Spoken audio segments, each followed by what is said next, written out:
তার সাথে বন্ধুত্ব করতেছি, কার কথায় তাল মিলাচ্ছি, খুব সাবধান।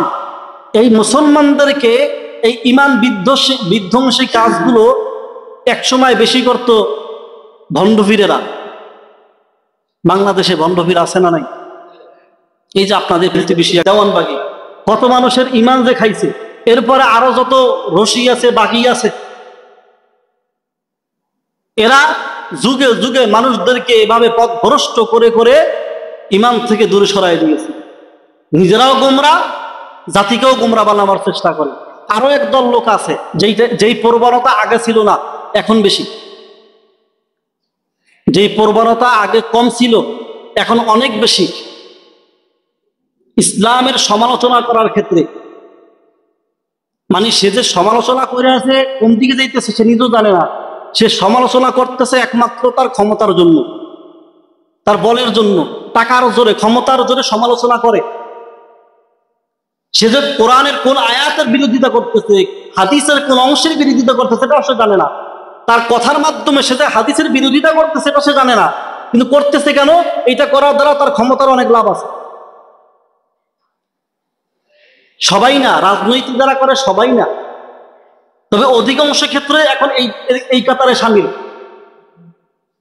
ভালো মানুষও আছে রাজনীতির ময়দানে, যথেষ্ট ভালো মানুষ আছে, কিন্তু অধিকাংশ ক্ষেত্রে এই প্রবণতা বেশি। অথচ হাদিসের ভিতরে নবী বলেন, যার আখিরি কথা হবে লা ইলাহা ইল্লাল্লাহ দাখালাল জান্নাহ, সেজন্য জান্নাতে প্রবেশ করলো। সুবহানাল্লাহ পড়বেন না? অথচ নিজের একটু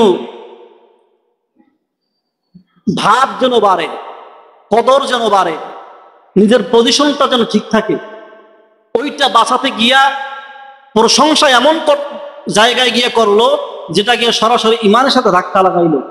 সে বলল, আর পাশাপাশি কিছু মানুষ সেটাকে আবার বাহাবা দিল, ঠিক ঠিক বলল। যা বলছে আর যারা এটাকে সমর্থন করছে প্রত্যেকের তাওবা করতে হবে। এজন্য যে কাজ করুন, যেই লাইনেই থাকুন না কেন, ইমানের দিকে খেয়াল রাখতে হবে যেন আমার ইমানটা না থাকে। কারো বদনাম করতে গিয়া এক ব্যক্তির দোষ থাকতে পারে, এখন ওই ব্যক্তির দোষ বলতে গিয়ে আপনি এমন বলা বলছেন যে বানাইয়াও দুইটা বলছেন, এটা হলো তোহমাত।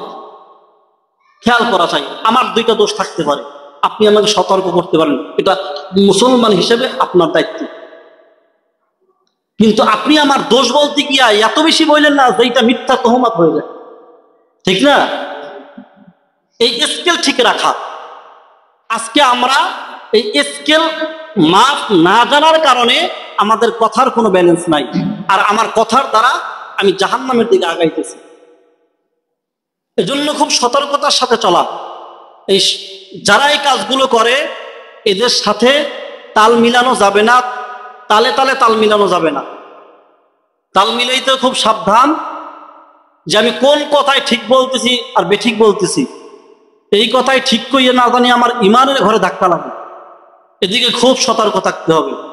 এজন্য রব্বুল আলামিন বলছেন, ওয়া কুন্না নাখুদু মাআল খাইদিন, যারা সমালোচনা করে আর এই সমালোচনার সঙ্গ যারা দেয়, এরা সবাই কই যাবে?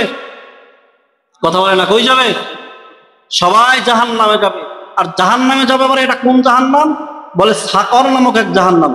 কি জাহান্নাম? সাকর। যে সাকর নামক জাহান্নামের কথা আগের জুমায় বলেছি, অত্যন্ত ভয়ানক এক জাহান্নামের নাম হলো সাকর নামক জাহান্নাম। এই সাকর নামক জাহান্নাম থেকে আমাদের বাঁচতে হবে কি হবে না? আমরা কি জাহান্নামে যাইতে চাইনি? কথা বলুন, জাহান্নামে যাইতে চাই? যদি যাইতে না চাই তাহলে অবশ্যই অবশ্যই আমাদেরকে কি করতে হবে?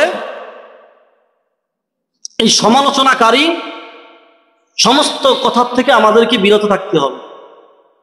আমরা কেউ ইসলাম বিদ্বেষী সমালোচনা যারা করে, মুসলমান বিদ্বেষী সমালোচনা যারা করে, এদের কারোর সাথে আমাদের কোনো সম্পর্ক থাকবে না।